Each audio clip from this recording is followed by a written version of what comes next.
नमस्कार. MN news मध्ये आपले सर्वांचे मनापासून स्वागत. मावळ तालुक्यातील महसूल विभागाचा गलथान आणि भ्रष्ट अधिकारी यांच्या भ्रष्ट कारभाराविरोधात मावळचे आमदार सुनील शेळके यांनी लक्षवेधी मांडल्यावर महसूल मंत्री चंद्रशेखर बावनकुळे यांनी मोठी कारवाई केली आहे. यात 4 तहसीलदार योगेंद्र कटियार, मंजित देसाई, मधुसूदन बर्गे, विक्रम देशमुख, 4 मंडल अधिकारी अजय सोनावणे, संदीप बोरकर, माणिक साबळे आणि रमेश कदम, तर 2 तलाठी दीपाली संगर आणि गजानन सोपल्लीवर अशा गेल्या 10 वर्षाचा 90,000 ब्रास बेकायदेशीर उत्खननाच्या भ्रष्ट कारभारावर ही कारवाई करण्यात आली आहे. पाहूया याबाबत चंद्रशेखर बावनकुळे यांनी विधिमंडळाच्या सुरू असलेल्या अधिवेशनामध्ये काय माहिती दिली ते. माननीय सुनील शेळकेजींनी यापूर्वी लक्षवेधी आणली होती. त्यावेळी मी सांगितलं होतं की विभागीय आयुक्ताची चौकशी आपण नेमू. विभागीय आयुक्तानं पूर्ण चौकशी केली. पहिला रिपोर्ट आमच्याकडे आला, पण तो रिपोर्ट मला समाधानकारक वाटला नाही. मी स्वतः लक्षवेधीचं उत्तर दिल्यामुळे मी स्वतः ते उत्तर तपासलं.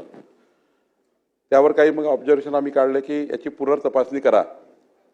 त्यावर मग पुन्हा विभागीय आयुक्तांनी चौकशी केली आणि या चौकशीमध्ये ही गोष्ट खरी आहे की गट क्रमांक 36, गट क्रमांक 37 आणि 38 मध्ये खानपट्टे मंजूर केले होते आणि कलेक्टर ऑफिसमध्ये त्याच्या परवानगी दिल्या होत्या. त्या काही तहसीलदार लेवलला नव्हत्या, पण या खानपट्ट्याच्या परवानगीनंतर जे काही तिथे संपूर्ण त्या खानपट्ट्याच्या नियमाप्रमाणे त्या खानपट्ट्याचं अंमलबजावणी योग्य होते की नाही हे पाहण्याचं काम तलाठी, मंडळाधिकारी, तहसीलदार यांचं होतं, पण या ठिकाणी ते झालं नाही आहे.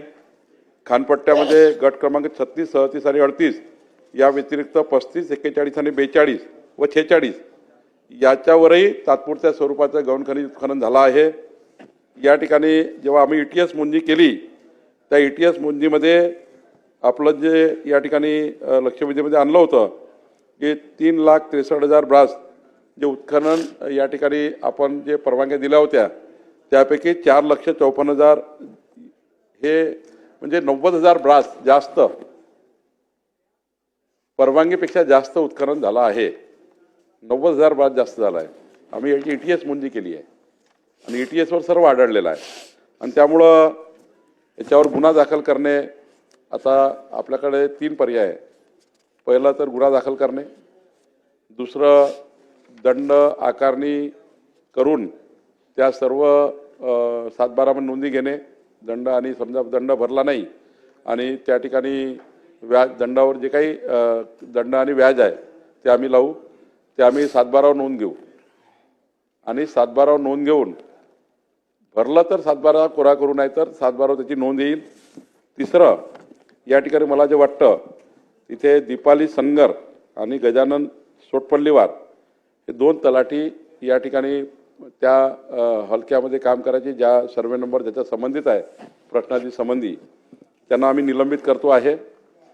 सोबत 4 मंडळ अधिकारी आहेत, संदीप बोरकर, माणिक साबळे, अजय सोनवणे, रमेश कदम, यांनाही आम्ही निलंबित करतो आहे. या ठिकाणी जे आमचे तहसीलदार त्या ठिकाणी होते त्यांनी लक्ष दिलं नाही. योगेंद्र कटियार, मंजित देसाई, मधुसूदन बारगे यांना आणि विक्रम देशमुख यांनाही आम्ही निलंबित करतो आहे. आणि त्यामुळं याच्यावर सर्वांवर कडक कारवाई करून या 90,000 ब्रास या ठिकाणी जे ज्या ठिकाणी उत्खनन जास्त केलं आणि त्या ठिकाणी सर्व नियम तोडले आहेत, फॉरेस्टचे नियम तोडले, सारे नियम तोडले आहेत, त्यामुळे यांच्यावर आम्ही कारवाई केलेली आहे, करण्याचा निर्देश दिलेला आहे. आता आम्ही यांचं निलंबित करतो आहे आणि 90,000 ब्रास हे जे उत्खनन झालं आहे याचा पूर्ण दंड वसूल करून या ठिकाणी कारवाई आम्ही करणार आहोत. अशा ठळक घडामोडी पाहण्यासाठी एमएन न्यूजला लाईक, शेअर आणि सबस्क्राईब करायला विसरू नका. धन्यवाद.